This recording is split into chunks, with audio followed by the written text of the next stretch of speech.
Chris Skinner ist Finanzmarktkritiker und Buchautor und er prognostiziert eine radikale Veränderung der Rolle und der Funktion des Bankings. Skinner ist Chairman des Financial Services Club und bekannt für seinen Blog The Financer.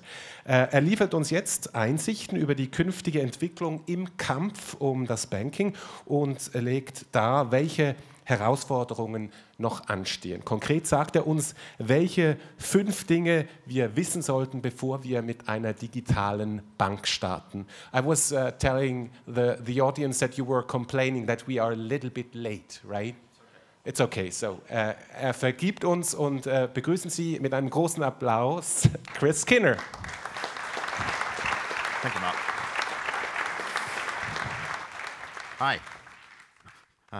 Bonjour, buongiorno, good day, guten Tag. Entschuldigen Sie, nein, sprechen Sie Deutsch, sprechen Sie English, bitte schön. Thank you. Otherwise, you would not get much of a presentation. Although I should say, Dankeschön to Herr Steinbock, because he had one of my slides, which is the key slide. It's my whole presentation in that slide. So, thank you. Goodbye. It's great to be in Switzerland. I've spent a bit of time here lately, so I'm liking it more and more the more I come. But I did spend a lot of time here in the past. I won't go on about too much because we're limited on time. I want you to have your lunch, and I've got a lot to say. I actually have a new book out, which I'm going to plug throughout the presentation, but it's 400 pages. And my slide presentation of the whole book is 500 slides. So I've picked out about 90 today, so you're going to get about 18% of what I could say in about 35 minutes. If you want to follow me on Twitter, those are my Twitter handles, FS Club and Chris Skinner. The FS Club is a club that's been around for 10 years now. We meet in many cities across Europe. We're probably going to open in Switzerland at the end of this year with a club here. It's a drinking club for bankers. Yay, we need that. So we meet in the evenings, we drink, and we talk about the future of banking, then we drink a lot more. And we do that in 8 cities, and we'll be doing that in 9 shortly. The blog that I write is thefinancer.com. I write every single day, and have done for 7 years, because I do it as my memory of what was going on before I have my drinking. So I can remember what I was talking about. And I often write about what people say to me, so I'll probably write a little bit about the conversations we have here. And this is the book that's actually only just come out. It's available only now on Kindle. It's coming out as a hardback in July. It did come out once before, because I self-published it in October 2013. And then Marshall Cavendish decided that they wanted to publish it as a hardback because they thought it was good and because they could see it was selling. And it's doing pretty well already just on Kindle. I looked this morning, it's number 2 in the charts on Amazon.com, so I'm pretty pleased about that. So here's some of the things I'm going to tell you that are in the book. You can find a lot of it on the blog as well. I've shortened it a little bit just to make it tight. So I'm going to talk about the things that I hear all the time, and I've heard them this morning. You know, digital, social, mobile, hybrid, all these things that we now are trying to get to grips with. And the fundamental thing we're trying to get to grips with is a world that has turned on its head, because we built a system, an industry, on the physical distribution of paper in a localized world, and we're now having to get to grips with dealing with the digital distribution of data in a networked world.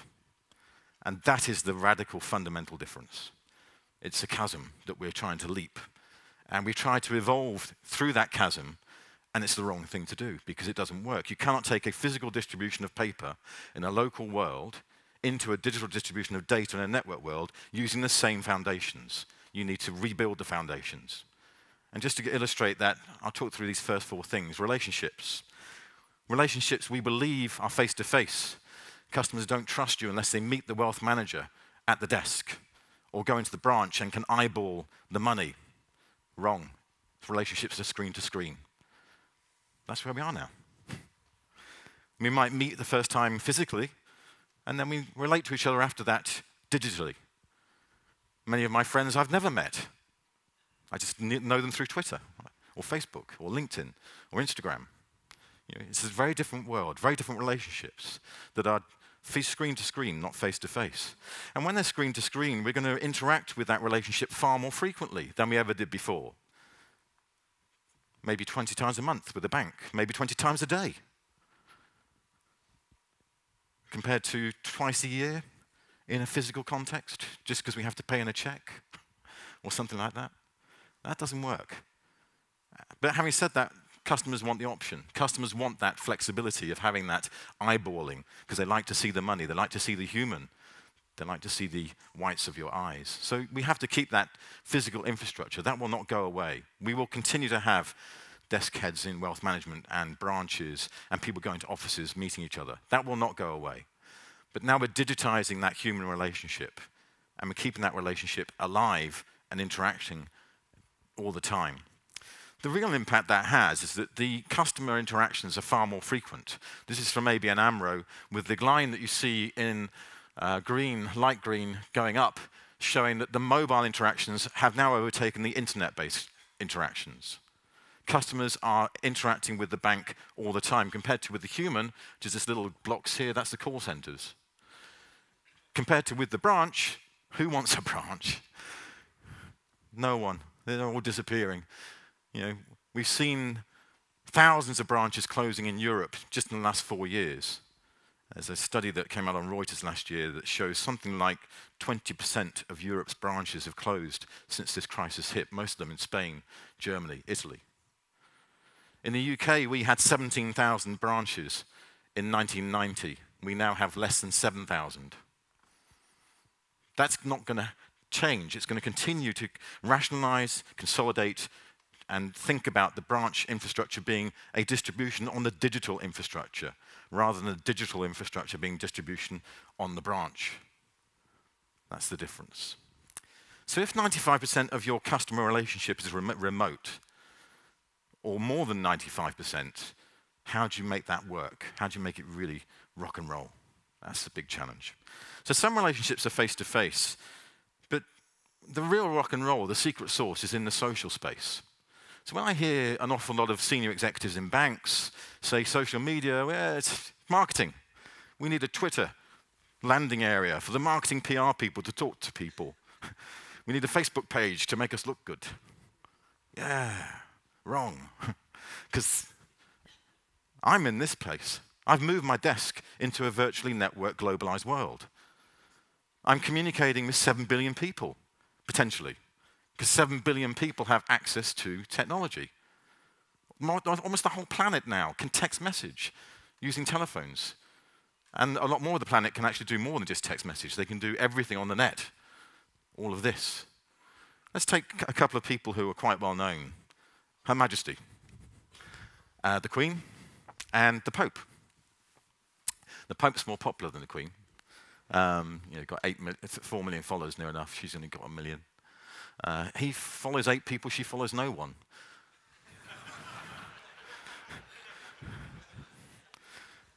Mind you, he's following himself. The Pope follows 8 Pope Twitter accounts that are in different languages. And the Queen, although she follows no one, she's not the Queen, she's just a joke. On the throne, on the gin, on the phone. This is made up by somebody. It's not Her Majesty. It's just a funny Twitter place that happens to have Elizabeth Windsor as its handle, Queen UK. But the thing here is that that's the world we're engaged in. We're all communicating virally, globally, all the time. That's why everything is instant, why you recognize all of this instantaneously, because these go globally in seconds. Angry Birds Space app was downloaded 50 million times in 35 days. Everything is connected. All of us, humanity, are now connected, networked, communicating. And when we do that, we start behaving very differently. By way of example, I'm on Facebook, as maybe some of you may be, depending on what part of the world you're in. In fact, I have to congratulate Finance 2.0, because this is the most Twitterati audience I've ever been in front of. So I appreciate that. You're tweeting far more than most conferences I go to, because most conferences I go to are like this. That's why I have my tie, because I'm British in the city. I'm not taking mine off. So we're boring in most banks. We don't even know what Twitter is in many. But Facebook, yeah. This is a guy I know from Facebook. I haven't seen him for 7 years. He's not really a friend. He's just a guy I know. He happens to be a manager in IBM. He will unfriend me the minute he sees my presentation. Because although I haven't seen him for 7 years, I know that he's been divorced, remarried, got a new baby, as you can see. His mother died. He got a promotion. He moved house. That's not the sort of stuff you share with a stranger, is it? Or work, remote acquaintance, but you do now because it's social. That's what the social world is. You share all sorts of stuff. Like, I deal with a PR company. This is the manager of the PR company on holiday. One of the more respectable photographs from a holiday. Or the marketing head from one of the software companies I deal with. As I say marketing head, you can see it is marketing head. This is a lady in marketing in a company in Romania who I see once a year at Cybos. This is her at Cybos on Facebook in her company role. Christmas Eve. The work life has integrated. We don't have this separation of work and life. We just have life. You don't separate these things anymore. And unfortunately, in banking, we're very formal and serious, and we think our world is all about money and commerce and trade and profit and dealing with businesses and big money. But actually, our relevance has to be on this side today, because big money and business is not separated from social and caring and looking after each other in communities, online communities, global communities, electronically network. What's our relevance to the community? I think we have this awful thing about demographics. We build for demographics. We don't build for demographics. We should build for communities. What's our relevance to this group that psychologically are linked globally through a mentality? I'm not a millennial, but I behave like one. In my head, anyway. And if we don't get that, we're just going to become completely irrelevant, because already all the models of socially connecting, this hybrid world, have appeared. They're all out there. And it's all about alternative ways of thinking about money. It's all about thinking about connecting people globally one-to-one through the network. That's why peer-to-peer lending has rapidly risen. In the UK, almost £1 billion worth of personal retail credit lending is through one-to-one P2P social lending platforms.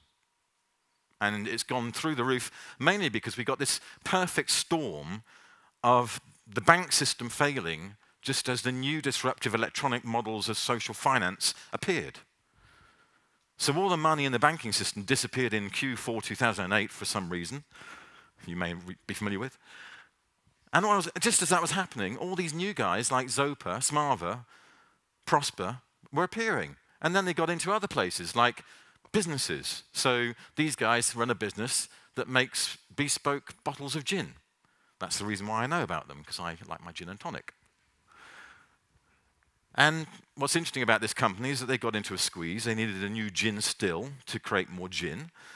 And they needed £25,000. And the banks aren't really in a position in the UK to lend much money, so they went to Funding Circle.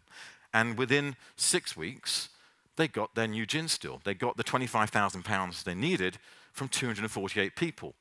Crowdfunding for business. Now, this hybrid model is already appearing because now we see people like Santander buying into social lending for business. Because this is not separated, it's integrated. Work, life, just life. And you've seen that from discussions this morning in trading, in wealth management, in commercial banking, in transaction banking. But the real point here is you've got to be social because that's where your customer is. You've got to be where the customer is. And when you think about the customer, great story about Molly Catchpole and Bank of America. Bank of America bringing a $5 a month fee for using your debit card, October the 1st, 2011. She, 22 years old, unemployed, a nanny, part-time, getting an education. No one knows her. But she says, I don't like this fee, and posts it on a social petition website called change.org that we now probably have heard of, but this time it was new. By October the 17th, Brian Moynihan, the CEO of Bank of America, went on TV in the press saying, "We were wrong, sorry, mistake." Public humiliation for Bank of America got voted the biggest PR gaffe of 2011 thanks to her. Because she got 357,000 signatures in 17 days for her petition to say it's wrong, you shouldn't charge us for using our money. Mainly because it got picked up by mainstream media, because social media ripples over into mainstream media. And I can give you many other stories that are similar to that one. I love this one just because it makes me laugh. If you didn't see it, JP Morgan don't understand social media. So if you don't understand social media, don't go there until you do. JP Morgan decided they wanted to reach out to graduates and kids and say, do you ever want to know what's going on in the world of banking? Ask for some career advice from one of our key executives on Twitter, live on November the 14th. Just ask JPM. Ask JPM. What's the best way to get blood stains out of a clown suit? Just ask JPM. Did you always want to be part of a vast, corrupt criminal enterprise, or did you break bad? I kind of think they messed up a little bit, and the social marketing department probably got made redundant because, it's cancelled. It's a bad idea. Not doing that.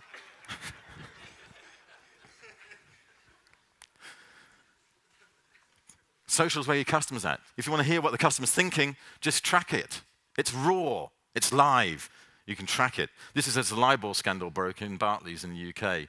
And, these feelings of contempt, disgust, it's not the sort of things you want to associate with your brand, really, is it? You've got raw customer feedback.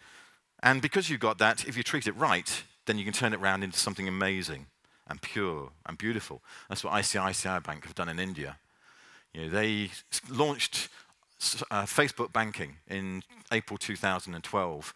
And at that time, they had really negative views about the bank, overwhelmingly negative views at the start that now are overwhelmingly positive because they are 24/7 responding to customers in Facebook, socially.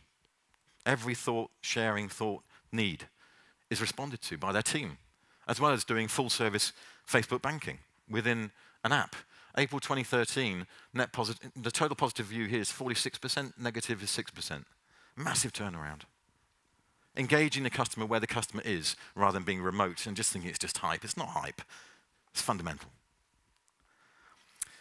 And then we get to the mobile space, and that's really hot, isn't it? We all like the mobile stuff because it's really sexy. It's like amazing. We check our phones non-stop. Many of you are using it now to maybe send messages to say, I wish the next presenter had turned up, or something. Lunchtime, not too far away. It amazes me how people think they can use phones at all sorts of moments that are quite inappropriate. I just don't think it's right to use your phone all the time. But some people think it's quite okay to have it. Use your phone during sex. I don't know. I saw a slide from our previous presenter, Frank, which showed the difference in partying. This is a difference in the Pope's enunciation of Pope Benedict. There was one. Pope Francis, there's many. Because we're all smart now, and smartphones can do anything. Smartphones can do anything in banking and financial services, in wealth management, in investments. It can even make a cup of coffee. If you don't think a phone can make a cup of coffee, I've got an app on my phone that when I go into Canary Wharf, will make a cappuccino at the cappuccino machine because I order it on the ground floor so that when I get to the 39th floor, it's at the machine ready. You can do anything. And that's also intuitive. You don't need a manual to use a smartphone. That's why it's smart. So it takes off out there within seconds. 13 years to get 2 million people using internet banking, 2 months to get them using mobile. It's intuitive, it's viral, it's global, it's networked, it's human. When I look at the amount that banks are spending on this space, it's quite incredible. Bank of America in particular really get this stuff. I've got loads of case studies on what they did for the last 20 years in technology, but $500 million on mobile because they are leading this space rather than bleeding and following. And more fundamentally, mobile changes the world because it's not just a point of purchase, it's a point of sale. It's turned everyone into a merchant, as you can see from SumUp outside.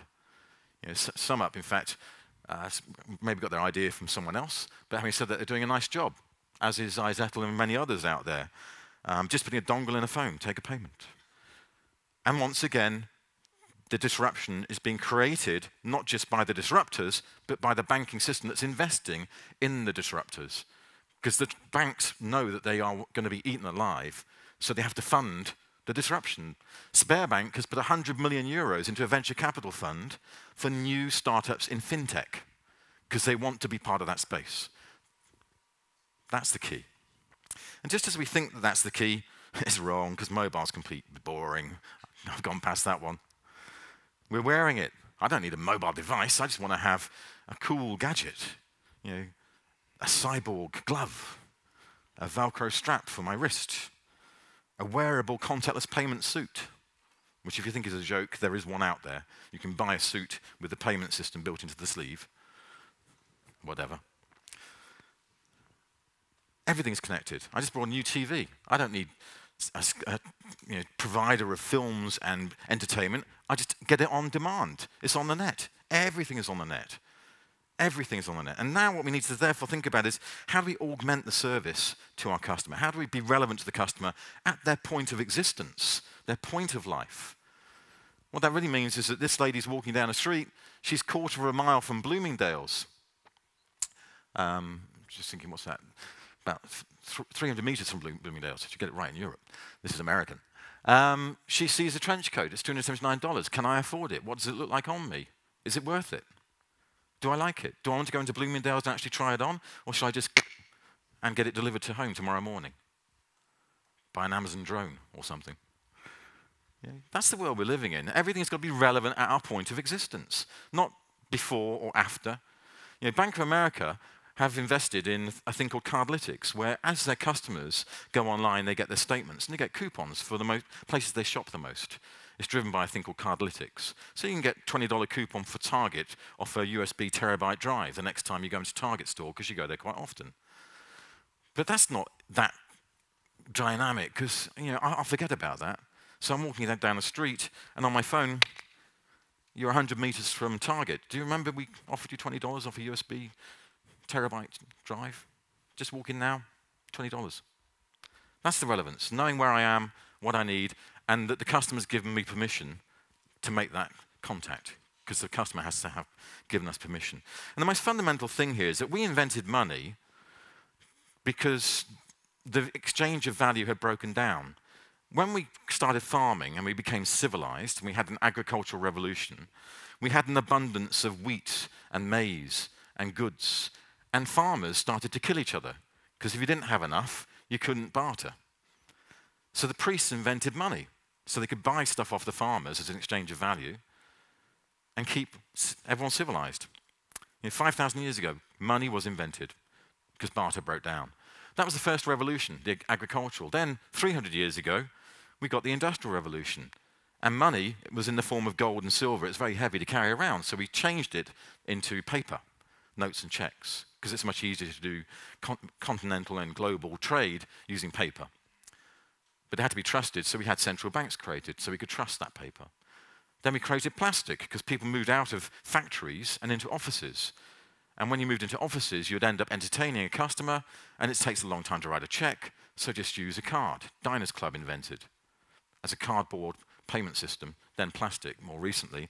And now we can put a chip inside everything, because everything is Internet of Things, connected, communicating. We don't need the plastic, the paper, the cash. But we'll keep the cash, because cash is the only exchange of value that's anonymous, trusted, immediate, and not audited and tracked by technology. So cash will be around for a long time. But the paper stuff, the plastic stuff, get rid of it. That's why you never see anyone pay for anything in Star Trek. You never see Captain Kirk paying for something, get his wallet out. Never.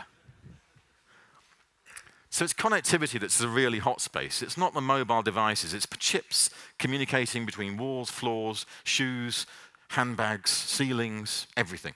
That's where the hot space is. The Internet of Things. How do you become relevant to the community you're trying to reach at their point of existence and point of context?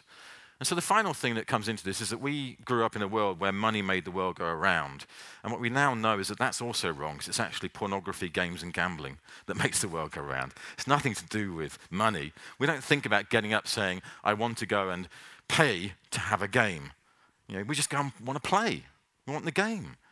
My favorite app is Uber, which is the taxi app, which is going global.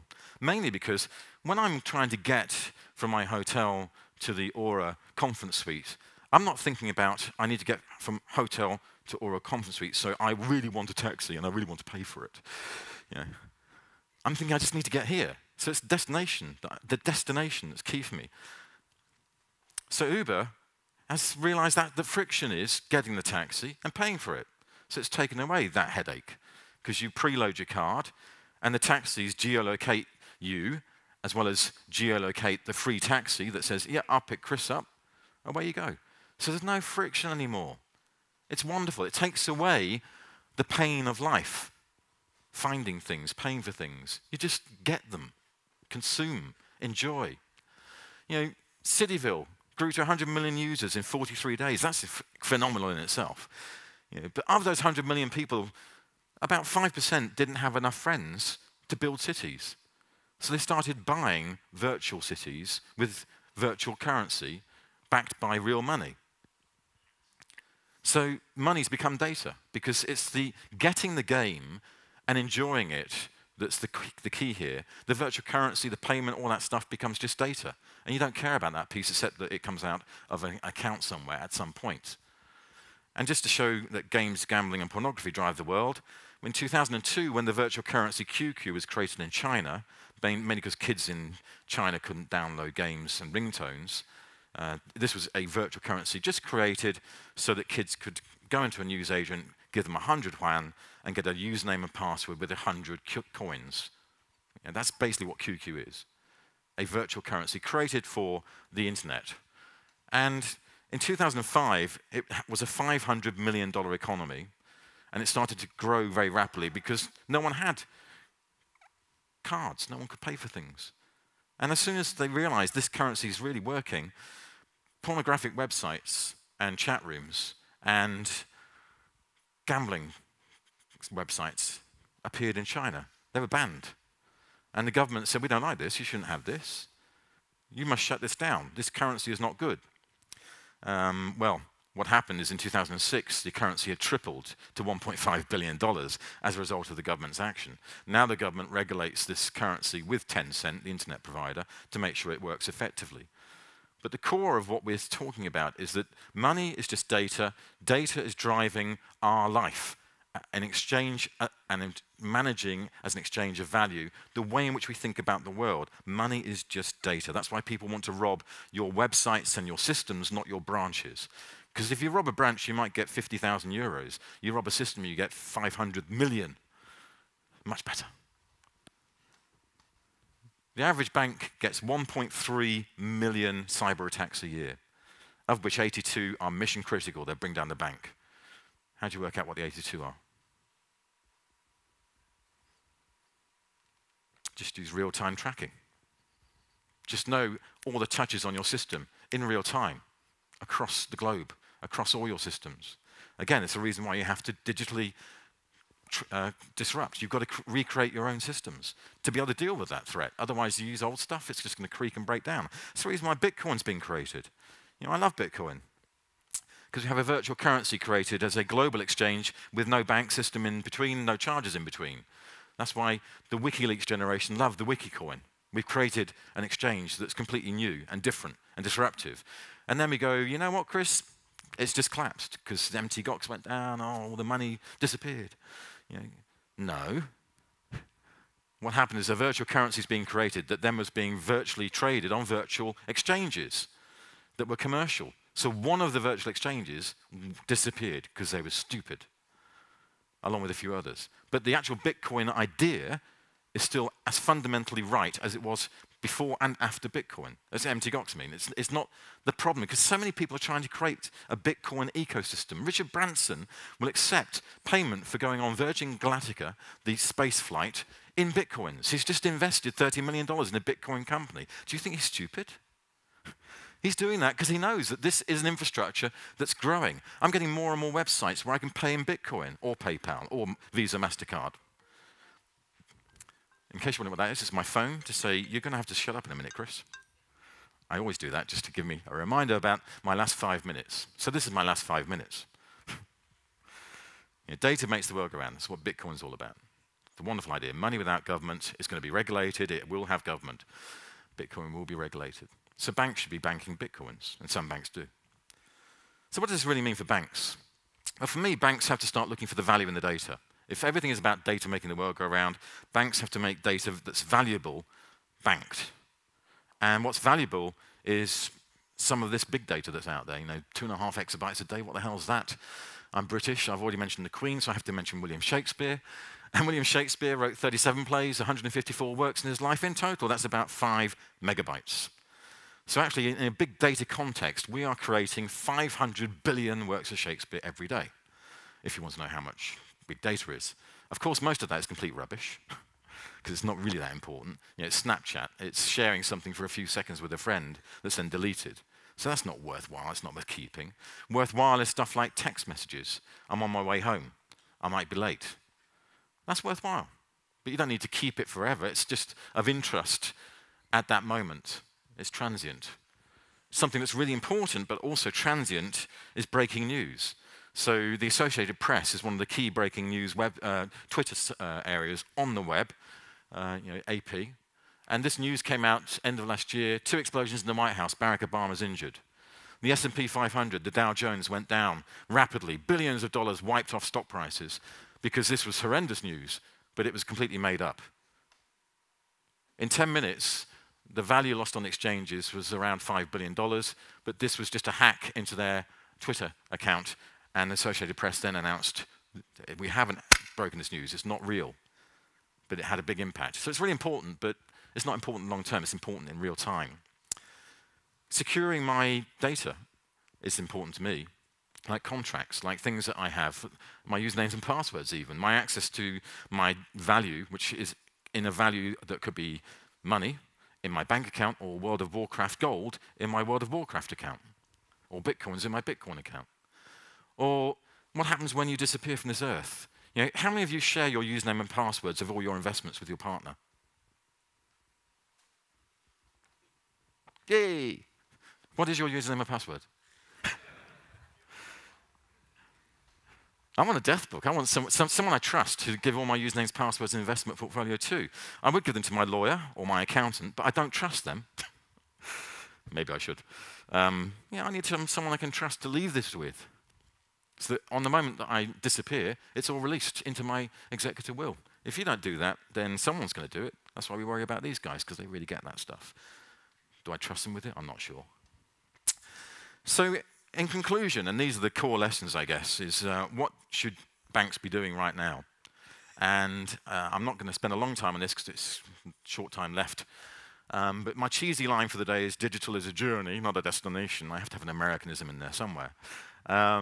What I mean by that is too many people I talk to are getting digital bank teams built, giving them big budgets, hundreds of millions of euros, and saying, go build the app, the PFM, make us relevant to millennials, and do whatever you have to do to be disruptive.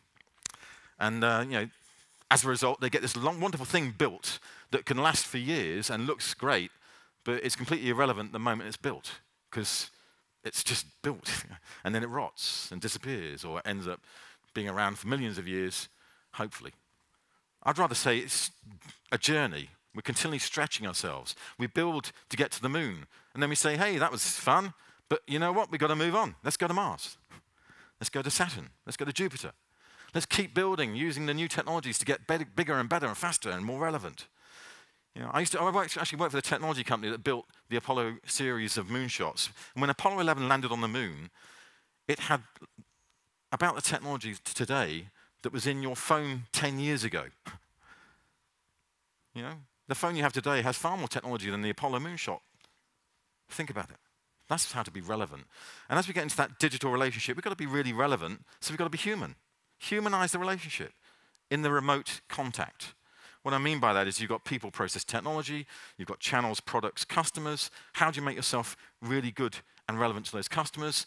Well, by being right in the front-end space, being social, mobile, and using data to be analytical and relevant to those customers, but at the back end, getting into using clouds, APIs, and apps to make sure that you've really got that stuff sorted. In fact, it should be the other way around. Anyway, it doesn't matter. And make it real time.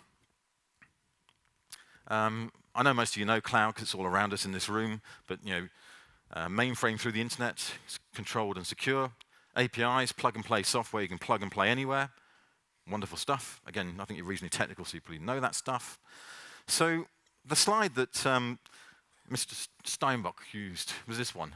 And I'm not going to spend too long dwelling, because again, I don't have a great deal of time. But what I'm really saying here is that the back end for the product is now firmly in the cloud, accessible anywhere, securely, globally. The delivery of that will be in a plug-and-play form, delivered through an API that anybody can pick up and play with and integrate into what they want to do with that product.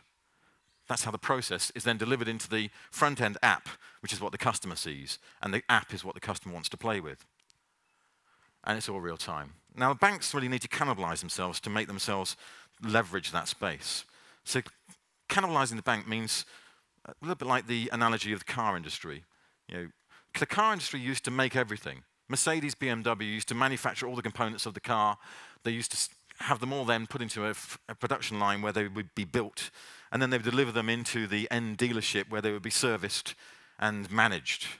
Everything was done end-to-end, vertically integrated by the car manufacturer. If they'd stayed that way, Mercedes and BMW would be bankrupt, because now they just source everything globally. They use common components. They don't make any components as such. They just assemble them, because all the components are common and sourced globally, cheaply, by specialists who do it much better. Then they deliver the car, and the car is serviced, and it's looked after, and the wheels and the exhaust and everything is dealt with by specialists who do that stuff much better, replacing glass, doing tires, because they specialize in that. Whereas in banking, we've got this really complex world that we think we own. We manage all of this stuff. We do it all ourselves. Yet as soon as we get into this world, we need to think differently. Because if you think about getting stuff through the cloud, for example, to me that's something like SmartyPig. SmartyPig is a back-end service that does social saving. So I've got a social saving goal of getting a MacBook Pro. It's $3,000. And my friends and family can contribute to me getting to that goal on Facebook, on Twitter, or whatever social media I use.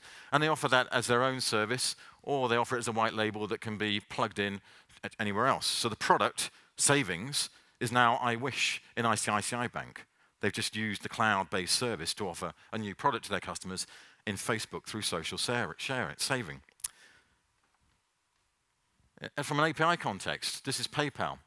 PayPal produced their first API in 2011.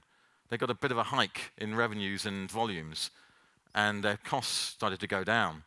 They made that API much easier to use in Q2 2013, and if you look before the line and after the line, revenues and costs are going down rapidly. So costs going down rapidly, revenues going up rapidly. That's what the API does, because everyone builds and uses it. If we look at the app, the front end, I love Fidor Bank. I love the way they think. Fidor Bank in Germany is a proper bank. But if you like them on Facebook, you get lower interest rates. They're at 19,500 likes. When it gets to 20,000, my loan rate goes down by 0.1%. I pay less for my loans from Fidor Bank. Why would you do that? Well, because it's actually very easy. Every person who likes Fidor Bank on Facebook brings 235 friends with them. So for every 2,000 likes, you've got 500,000 free adverts that are friends advertising that they like you to their friends. So it makes them very relevant. That's the reason why Fidor Bank's customer registration cost is 1.3 euros per customer. You compare that with American banks that pay $1,500 per customer to acquire them, you can start to see the reason why being social where the customer is, being relevant, is far better than doing some advertising and being big. So this is the old way of thinking. And the new way of thinking says, you know what, I can specialize in doing these things across the whole spectrum of financial services. I don't need to be there doing everything. I just need to do my one bit really well. My product, process, people piece. My cloud, my app, my APIs piece. That's what I need to focus on. That's what I need to do really well. And then I can throw it out there and other people can integrate it and deal with it. So what actually banks will need to do is become great integrators, assemblers of all the components, just like BMW, Mercedes. Bring all those pieces together and assemble them into the best that it can be for the customer. Assemble the components, don't build them. You're too slow. and specialists will do it far better. And finally, don't be complacent. This is my last slide, by the way, near enough. Whew, they say. Lunchtime. Oh, yeah. Don't be complacent. The reason I say this is that at this point, some people may be sitting there thinking, oh, Chris has gone on and on and on. He's a complete digital maniac, and it's completely irrelevant. I've got a bank, and I'm very good here. I've got a nice big office. I don't need to listen to you.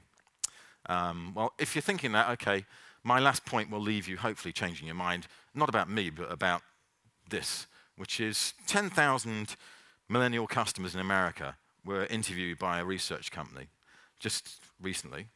This research I got hold of in February. And millennials are people who were born between 1980 and 2000, who grew up with the internet age. And we may say, oh, young people, not bothered about them. But actually, no, they're like 35 now. They're kind of the mainstream employees, the new management team that you've got around you. And they're also your customers, the new customers that you really want to get hold of and keep. So they were interviewed. And what was interesting is that they, as a group, believe that banking is actually, and financial services, going to go through a seismic change disruption. 70% believe in 5 years the way we pay for things will be completely different. And they don't want that to come from a bank. They expect it all to come from outside the industry. 73% think it's going to come from Google, Amazon, PayPal, someone like that, Apple, because they have the capability. Key is that 71% would rather go to the dentist than to the bank. Because they don't like banks. The big 4 US banks are amongst the top 10 most hated brands in America. Now, of all the brands that customers hate the most, the 4 big banks are in the top 10. Woo, we won something.